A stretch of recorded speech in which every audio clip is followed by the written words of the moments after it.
Oh, poor, naive me. You see, I thought that feminists had learned that hysterical outrage just translated into free advertising, but it appears not. They still think that banning documentary films is a good idea. But before we get to that, let's do a recap of this panic-stricken censorship that's transpired over the past 6 months or so here in Australia over that film, The Red Pill. So back in October, an emotional infant by the name of Susie Smith petitioned the Kino Cinema in Melbourne to get the Red Pill documentary screening shut down. And the owner of the Kino Cinema, Palace Cinemas, caved, even though a counter-petition had more than 3 times as many signatures as the one that got it shut down. Mission accomplished. But not really. That only drew more attention to the film. A week later, thanks to the efforts of organiser David Williams, they found another venue, and instead of the originally planned 64 seats, they managed to fill 175 seats, and the extra costs associated with the larger screening were funded via a crowdsourcing initiative in just 24 hours. Again, in no small part due to the controversy stirred up by feminist fright bats. And because of all the controversy stirred up by the event, Cassie Jaye appeared on Sky News' Bolt Report the following month and got even more promotion. Then at the end of November, the University of Western Sydney had its proposed screening shut down with no official explanation forthcoming from the university administration. And I had the organisers of that event on this channel for an interview at the time. Then in January, another venue in Melbourne was targeted by feminist killjoys, invading the family-run business's Facebook page with 1-star reviews from people who, wouldn't you know it, hadn't even seen the film. Thankfully, the community rallied around the Georgiades family, and the screening was a resounding success. Also in January, another screening was successfully organised in Brisbane, although they did have to use some clandestine logistics and hire additional security after a few tolerant types registered their disapproval. And in the same month, the guys at Western Sydney University came back on this channel and announced that they would go ahead with another screening of The Red Pill, to which they invited members of the media. That went off without a hitch in February, and it got a favourable review from a female journalist who was present. Obviously, she has a bad case of internalised misogyny, but it's worth reading a little of what she said about it. I attended the Sydney screening of The Red Pill, a controversial men's rights film that has been slammed as being misogynistic propaganda, prompting its Melbourne screening to be canned after more than 2,300 keyboard warriors signed a change.org petition. I was expecting protests, placards and shouting by hundreds of outraged feminists who would surely see to it that this hate-filled documentary was shut down like its Melburnian counterpart. Instead, I was greeted by about 20 people, mostly men, sitting quietly on couches while the film screamed. They even put on pizza afterwards. The Red Pill was not the film I had anticipated, nor were the men watching it. It's been smeared so much in the lead up to its release that it prejudices audiences before they get to see it for what it is, a well-crafted documentary that explores the growing men's rights movement in America. It was largely well received by the Sydney viewers, several of whom said they knew what it felt like to be disenfranchised as a male. But despite all that, you can't keep the feminist cry-bullies down. University of Sydney bans the Red Pill film because it has the capacity to physically threaten women. Now, if you're a woman, how are you not disgusted by being portrayed as this pathetic? A film has the capacity to physically threaten women. Do they even realise that if a film contains such magical powers, it's just going to make people want to see it even more? The University of Sydney in Australia has banned a screening of The Red Pill on campus following fears that the Cassie Jaye-produced documentary had the capacity to intimidate and physically threaten women on campus. Following initial approval of the film screening, the University Student Union has decided to rescind their decision and is now banning the film from being presented at the International Student Lounge on May 4, 2017. So let's have a look at the actual statement from the University Student Union. The USU has received a number of complaints regarding the film's screening, and after investigation we have come to the conclusion that a screening of The Red Pill would breach Regulation 10J12 of the Clubs and Societies regulations.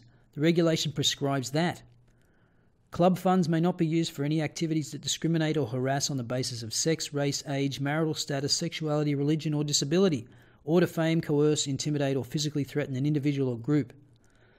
So that's how you get the tortured argument that the film physically threatens women, because if it fits the regulations, then you have a justification for shutting it down.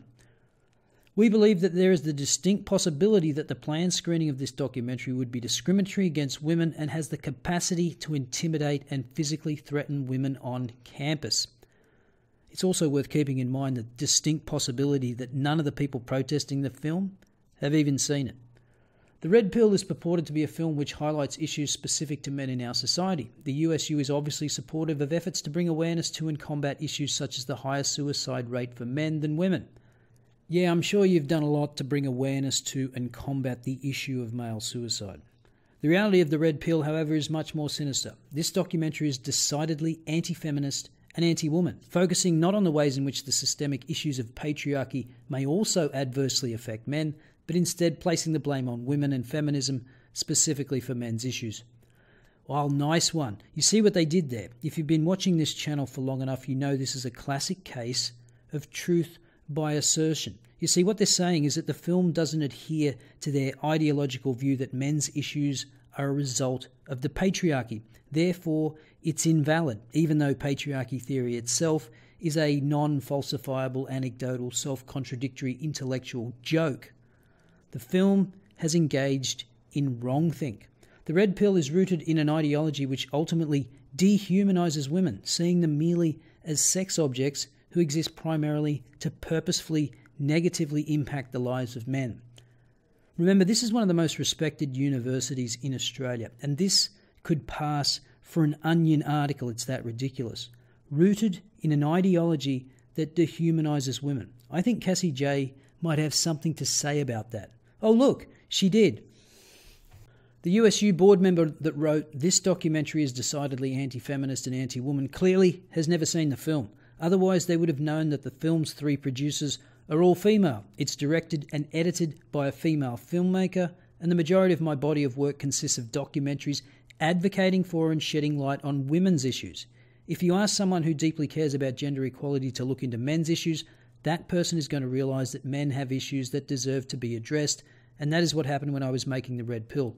I've been an advocate for gender equality for as long as I can remember, and when I decided to look into the men's rights movement, I realised that gender equality goes beyond feminism. Gender equality requires looking at the bigger picture, which includes men's experiences. And it goes without saying that any statement like that will get you banished from the sisterhood.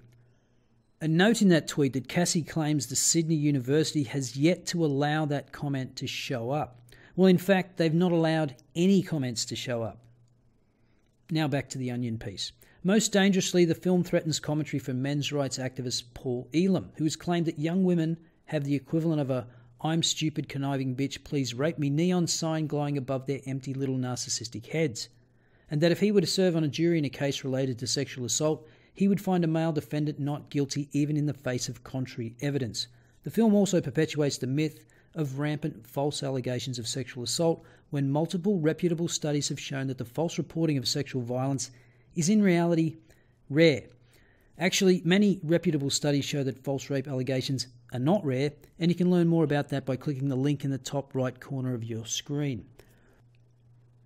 Now, I think it's been well covered by many, including Paul Elam himself, that those comments were made in the early days of A Voice for Men, and they were meant to be provocative. The article about serving on a jury was made in response to the continued attempts by feminists to undermine the assumption of innocence with respect to rape cases. But let's just grant for a moment that all the charges against Paul Elam were true, that he's a horrible misogynist saying horrible things about women. If this is your standard for banning documentaries, then you'd have to ban nearly all documentaries on anything slightly controversial. For example, you wouldn't be able to view any documentary about the Second World War because you have a maniac calling for the genocide of an entire race.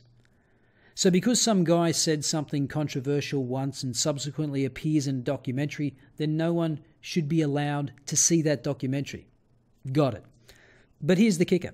As Janet Albrechtson noted in the Australia Today, Sydney University has screened the Hunting Ground documentary, which has been widely discredited, including by 19 Harvard professors. And what a better way to finish than with a big serving of hypocrisy. Through withdrawing material support for the planned red pill screening, the USU is not intending to undermine the right of alternative viewpoints to be heard on campus or in the community.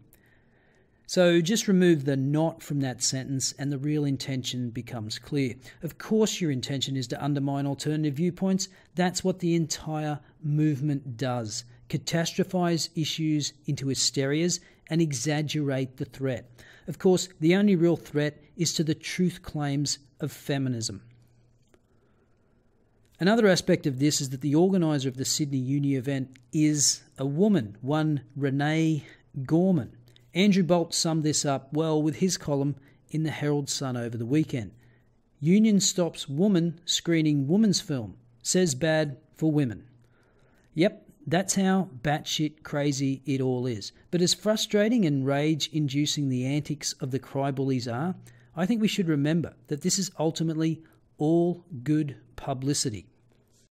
And if you want to know where you can catch a screening of the red pill, check out the official movie page. Link in the description. So what do you think about this latest feminist freakout? Is it just free publicity? Let me know your thoughts in the comments below. See you next time.